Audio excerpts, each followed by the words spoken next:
ಇವತ್ತೇನು ಫ್ರೀಡಮ್ ಪಾರ್ಕಲ್ಲಿ ರೋಹಿತ್ ವೇಮಲ್ ಕಾಯ್ದೆಗಾಗಿ ಜಾರಿಗಾಗಿ ಏನು ವಿದ್ಯಾರ್ಥಿ ಸಂಘಟನೆಗಳೆಲ್ಲ ಸೇರಿದ್ದೀವಿ. ರೋಹಿತ್ ವೇಮಲ ಅವರು ಒಂದು ವಿದ್ಯಾರ್ಥಿ ಚಳವಳಿಯ ಭಾಗವಾಗಿದ್ದವರು. ಡಾಕ್ಟರ್ ಅಂಬೇಡ್ಕರ್ ಸ್ಟೂಡೆಂಟ್ಸ್ ಯೂನಿಯನ್ನಿನ ಮುಖ್ಯ ನಾಯಕನಾಗಿ ಹೊರಹೊಮ್ಮುತ್ತಾ ಇದ್ದ. ರೋಹಿತ್ ಅವ್ರದ್ದು ಸೂಸೈಡ್ ಅಲ್ಲ, ಒಂದು ಇನ್ಸ್ಟಿಟ್ಯೂಷನಲ್ ಮರ್ಡರ್ ಅಂತ ಹೇಳಕ್ಕೆ ಬಯಸ್ತೀನಿ. ಗೌರ್ಮೆಂಟ್ ಕಾಲೇಜಸಲ್ಲೂ ಪ್ರೈವೇಟ್ ಕಾಲೇಜಸಲ್ಲೂ ಫೀಸ್ ತುಂಬ ಜಾಸ್ತಿ ಮಾಡ್ತಿದ್ದಾರೆ, ಸ್ಕಾಲರ್ಶಿಪ್ಸ್ ತುಂಬ ಕಡಿಮೆ ಮಾಡ್ತಿದ್ದಾರೆ. ದಲಿತ ವಿದ್ಯಾರ್ಥಿಗಳಿಗೆ ಸರಿಯಾದ ರೀತಿಯಲ್ಲಿ ಸ್ಕಾಲರ್ಶಿಪ್ ಕೊಡಬೇಕು ಮತ್ತು ರೋಹಿತ್ ವೇಮಲ್ ಕಾಯ್ದೆ ಆದಷ್ಟು ಬೇಗ ಏಪ್ರಿಲ್ 14 ಒಳಗಡೆ ಜಾರಿ ಆಗಬೇಕಂತ ನಮ್ಮ ಉದ್ದೇಶ.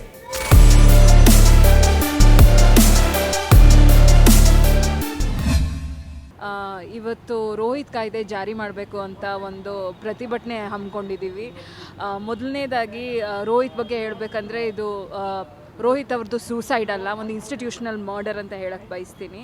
ಸೊ ದ ಮೇನ್ ಐಡಿಯಾ ಈ ಪ್ರೊಟೆಸ್ಟ್ ಹಿಂದೆ ಏನಂತಂದರೆ ಕರ್ನಾಟಕ ಸರ್ಕಾರ ಒಂದು ರೋಹಿತ್ ಕಾಯ್ದೆಯನ್ನು ಉನ್ನತ ಶಿಕ್ಷಣದ ಅಂದರೆ ವಿಶ್ವವಿದ್ಯಾಲಯಗಳಲ್ಲಿ ಜಾರಿ ಮಾಡಬೇಕು ಅಂತ. ಭಾಳಷ್ಟು ಜಾತಿ ತಾರತಮ್ಯ ಇದೆ, particularly higher education central university ಮತ್ತು ಸ್ಟೇಟ್ ಯೂನಿವರ್ಸಿಟಿಗಳಲ್ಲಿ.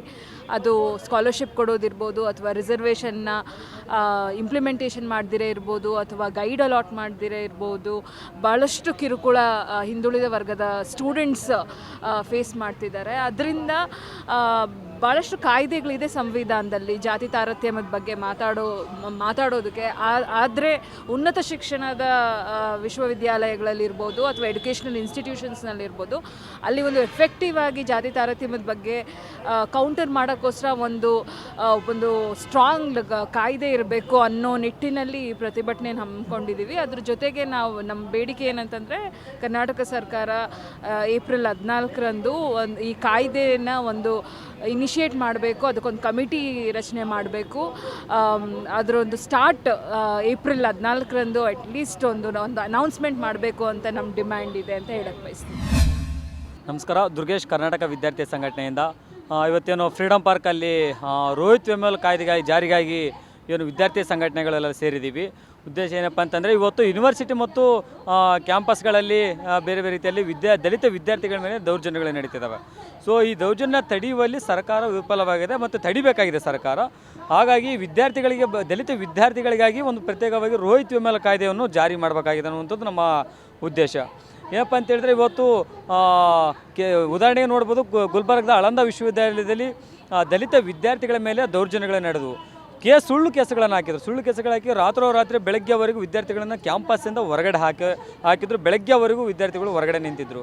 ಅದು ಉದಾಹರಣೆಗೆ. ಇನ್ನು ಬೇರೆ ಬೇರೆ ವಿಚಾರ ನೋಡೋದಾದರೆ ನಾವು ಮಾರ್ಕ್ಸ್ ಕಾರ್ಡ್ ಕಾರಣಕ್ಕೆ ಏನು SC STಗಳಿಗೆ ನಿಮಗೆ ಕಡಿಮೆ ಫೀಸ್ ಇದೆ, ಹಾಗಾಗಿ ನಿಮ್ಮ ಕಡೆಯಿಂದ ನಿಮ್ಮ ಇಲಾಖೆಯಿಂದ ಸ್ಕಾಲರ್ಶಿಪ್ ಬಂದಿಲ್ಲ ಅನ್ನುವ ಕಾರಣಕ್ಕೆ ಮಾರ್ಕ್ಸ್ ಕಾರ್ಡ್ಗಳನ್ನು ತಡೆ ಹಿಡಿದ ಉದಾಹರಣೆಗಳು ಇದ್ದಾವೆ. ಆ ಮಾರ್ಕ್ಸ್ ಕಾರ್ಡು ಯಾಕಂದರೆ ಶಿಕ್ಷಣ ಶಿಕ್ಷಣ ಕಲಿಯುವಾಗ ಒಂದು ರೀತಿ, ಮುಗಿಸಿ ಆದ ಹೊರಗಡೆ ಬಂದಾದ ನಂತರ ಒಂದು ರೀತಿ. ನೀವು 10,000 ರೂಪಾಯಿ ದುಡ್ಡು ಕೊಟ್ಟು ಒರಿಜಿನಲ್ ಮಾರ್ಕ್ಸ್ ಕಾರ್ಡ್ ತೊಗೊಂಡು ಹೋಗ್ರಿ ಅಂತ ಹೇಳ್ತಿದ್ದಾರೆ. ನಮಗೆ ಮುಂದಿನ ಶೈಕ್ಷಣಿಕವಾಗಿ ಮಾರ್ಕ್ಸ್ ಕಾರ್ಡು ಭಾಳ ಅತ್ಯವಶ್ಯಕವಾಗಿರುತ್ತೆ.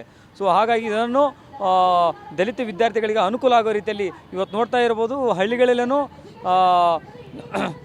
ಅಂಬೇಡ್ಕರ್ ಬೋರ್ಡ್ ಆಗ್ತಿರುವಂಥ ಕಾರಣಕ್ಕೆ ಹೋಗಿದ್ದಾರೆ. ಆ ಕಾರಣಕ್ಕೆ ಸುಮಾರು ದಲಿತ ವಿದ್ಯಾರ್ಥಿಗಳ ಮೇಲೆ ಸುಳ್ಳು ಕೇಸ್ ಹಾಕಿ ಇವತ್ತು ಈಗಲೂ ಕೋರ್ಟ್ಗಳೆಲ್ಲ ಅಲ್ಲಾಡ್ತಿದ್ರೆ ವಿದ್ಯಾರ್ಥಿಗಳಿಗೆ ಶೈಕ್ಷಣಿಕವಾಗಿ ಭಾಳ ತೊಂದರೆ ಆಗ್ತದೆ. ಹಾಗಾಗಿ ಏನು ರೋಹಿತ್ ವೇಮಲ್ ಕಾಯ್ದೆ ಇದೆ, ಇದನ್ನು ಜಾರಿ ಮಾಡಬೇಕು ಮತ್ತು ದಲಿತ ವಿದ್ಯಾರ್ಥಿಗಳ ಮೇಲೆ ನಡೀತಿರುವಂಥ ದೌರ್ಜನ್ಯಗಳನ್ನು ಮತ್ತು ಯೂನಿವರ್ಸಿಟಿಗಳಲ್ಲಿ ಸ್ಕಾಲರ್ಶಿಪ್ ವಿಚಾರಕ್ಕೆ ಬೇರೆ ಬೇರೆ ತಾರತಮ್ಯಗಳಾಗ್ತದೆ, ಅದನ್ನು ಆ ತಾರತಮ್ಯ ನಿಲ್ಲಬೇಕು.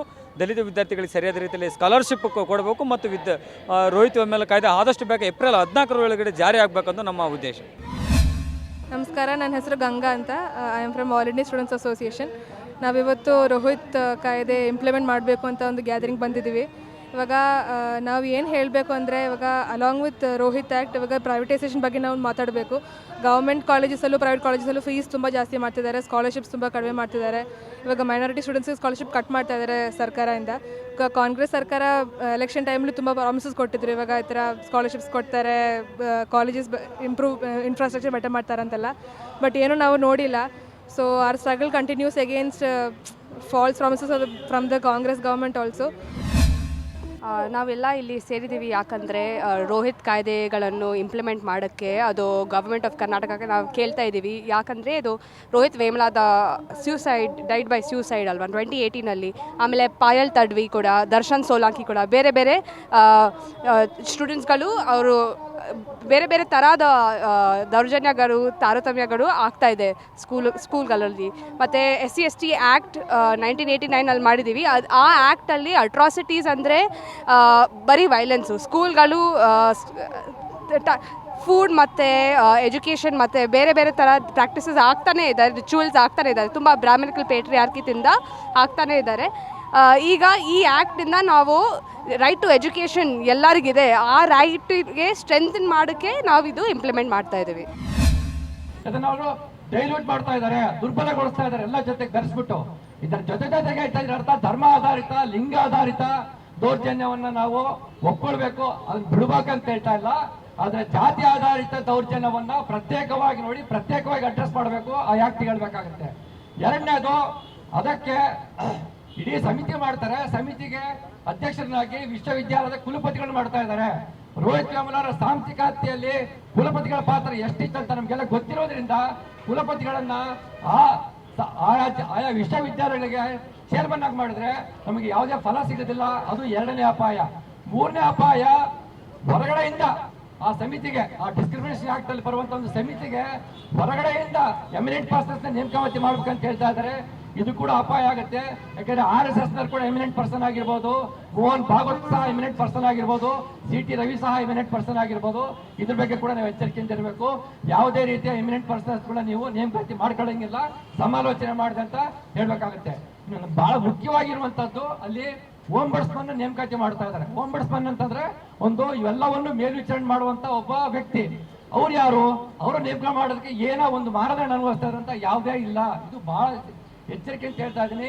SC/ST ಆಕ್ಟ್ ಅಂತ ಏನೋ ಒಂದು ಡಿಸ್ಕ್ರಿಮಿನೇಷನ್ ಆಕ್ಟ್ ಅಂತ UGC ತರ್ತಾ ಇದ್ದಾರೆ.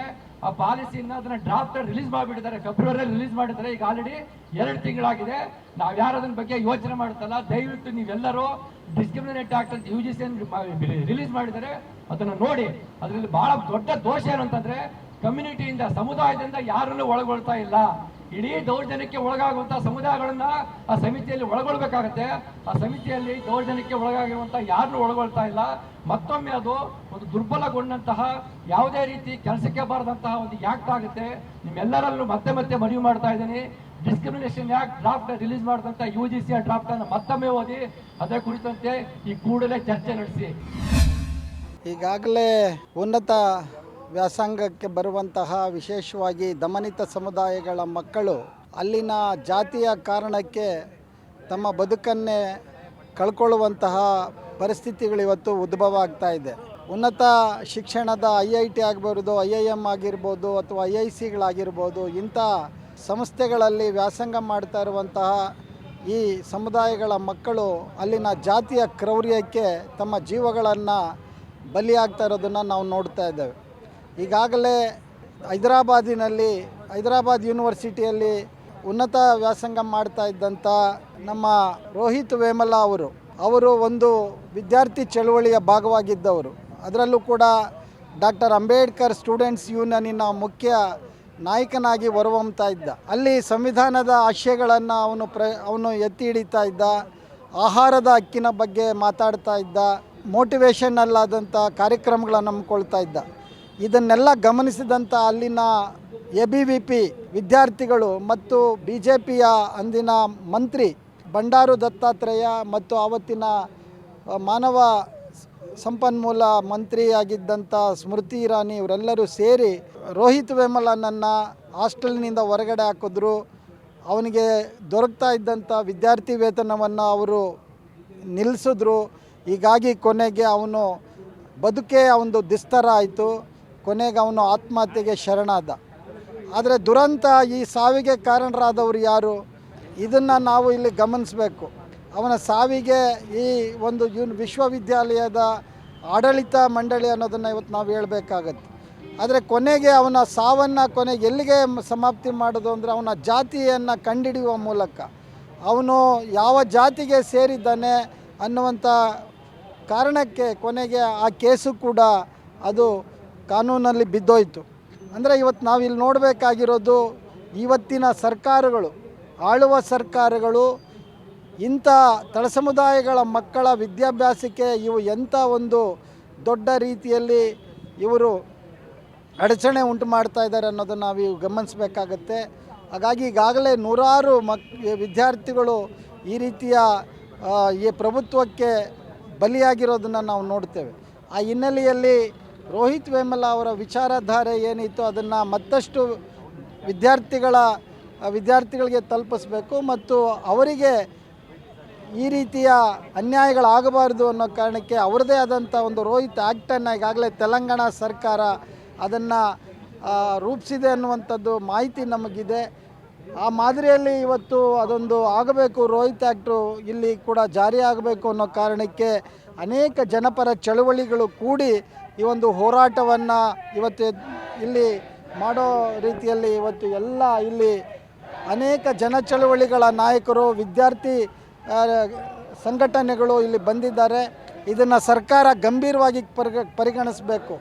ಸಾಮಾಜಿಕ ನ್ಯಾಯದ ಬಗ್ಗೆ ಮಾತಾಡುವಂತಹ ನಮ್ಮ ಸರ್ಕಾರಗಳು ಇಂಥ ವಿದ್ಯಾರ್ಥಿಗಳ ಜೀವಗಳು ಕಳೆದುಕೊಳ್ಳುವಾಗ ಅದರ ಬಗ್ಗೆ ಅವರು ಹೆಚ್ಚು ಸೂಕ್ಷ್ಮಮತಿಗಳಾಗಬೇಕು, ಸಂವೇದನೆಯಿಂದ ವರ್ತಿಸಬೇಕು ಅನ್ನುವಂಥ ಕಾರಣಕ್ಕಾಗಿ ಈ ಹೋರಾಟವನ್ನು ಇವತ್ತು ಎಲ್ಲ ಜನಪರ ಚಳವಳಿಗಳು, ವಿದ್ಯಾರ್ಥಿ ಚಳವಳಿಗಳು ಮಾಡ್ತಾ ಇದ್ದಾವೆ. ಅದನ್ನು ಇನ್ನೂ ಹೆಚ್ಚು ತ್ವರಿತವಾಗಿ ಆ ಆ್ಯಕ್ಟನ್ನು ತರಬೇಕು ಅಂತ ಹೇಳಿ ನಾವು ನಮ್ಮ ಇಲ್ಲಿನ ಸರ್ಕಾರವನ್ನು ನಾವು ಇವತ್ತು ಅವ್ರನ್ನ ಆಗ್ರಹಿಸ್ತಾ ಇದ್ದೇವೆ. ನಾವು ಮತ್ತಷ್ಟು ವಿಶೇಷ ವಿಡಿಯೋಗಳನ್ನು ನೋಡಲು ಮತ್ತು ಹೊಸ ವಿಡಿಯೋಗಳ ಬಗ್ಗೆ ತಿಳಿಯಲು ಈ ದಿನ .com ಯೂಟ್ಯೂಬ್ ಚಾನೆಲ್ ಸಬ್ಸ್ಕ್ರೈಬ್ ಮಾಡಿ ಮತ್ತು ಬೆಲ್ ಐಕಾನ್ ಕ್ಲಿಕ್ ಮಾಡಿ.